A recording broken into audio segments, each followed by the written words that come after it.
Oh no!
mia.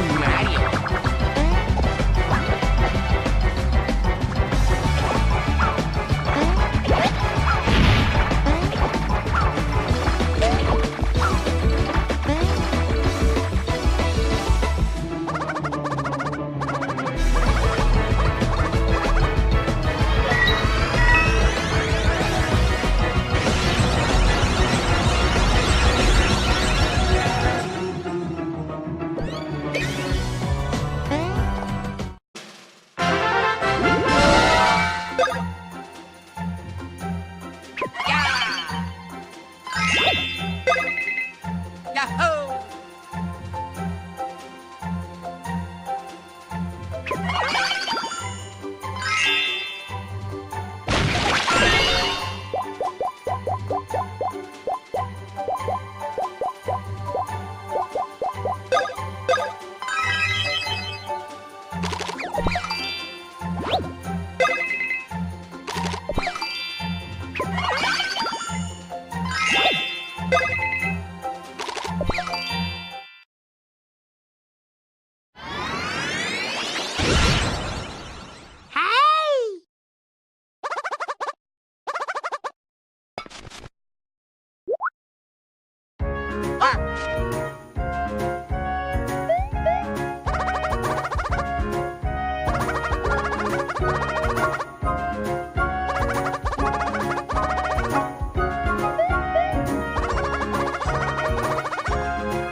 Yahoo!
Yeah, I have no idea what spurned this idea forward, but the Frozen Mountain level is almost entirely a level made out of copy-pasted stuff from Super Mario 64.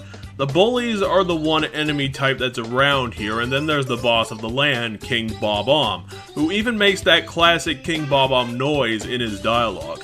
If there's one thing Nintendo can do, is hit those damn nostalgia buttons. King Bob-omb was the Koopa Clan member in charge of shooting paper landscape all over the Mushroom Kingdom for some reason. I know that you could say it was specifically about stopping the progress of the Mario crew, but there's a couple problems with that idea. One, why wasn't King Bob-omb attacking Mario and Luigi and Mario directly in order to cut out the middleman? And two, if you wanted to do it to stop the Mario crew, then why the hell was there paper landscape landing in places where the Mario crew are miles away from? It seems more likely that Bowser set up this entire cannon facility just to shoot this paper crap randomly all over the place for a random amount of benefits. There's no plan going into this, and the entire setup doesn't even make sense to the thing that the two Bowsers ultimately want: owning the kingdom. How does shooting cardboard cubes everywhere do that? It's causing chaos? No one's died from all this paper crap falling from the sky. This entire plot makes negative infinity sense in every way. Even though it makes all the no sense, Mario and Luigi and Mario are still keen on blowing the whole thing sky high just in case, and King Bob-omb isn't going to make that easy like he did back in his early 3D model days. This time he has a plan, putting in a real-time timer into a turn-based boss fight, because that makes all the sense. Now, this idea had the opportunity to put a challenging spin on a normal boss fight if it was moderately difficult to reach the timer using quote-unquote normal means instead of almost impossible without the hints, because there's one thing King Bob-omb does that makes it somewhat possible to get this done in the deadline. He'll throw giant bob-ombs at the Mario crew, and if each Mario brother counterattacks the bomb successfully, then it will launch itself at King Bob-omb for decent damage, and give you an extra minute on the timer, meaning that the whole point of the time limit gets completely blown out of the water, and it's completely meaningless. Just keep hitting this one counterattack on that giant bomb and you are golden, no other strategy or steps required. Of course, there's other things to worry about. King Bob-omb will send out small bob-ombs to blow up the Mario brothers, and they can be sent back just by stomping on them, but either way it deals chip damage. Mostly this attack is just to waste time. Then there's the King Bob-omb grab attack where he'll grab a Mario brother and throw them at another Mario brother for big damage to both of them. This attack is a bit easier to dodge since it gets a bigger window for dodging, and King Bob-omb stands quite close to his target to get the grab in. I dodged most of these attacks, so it shouldn't be that big an issue. Surprisingly, this is one boss that doesn't come with a background attack as standard.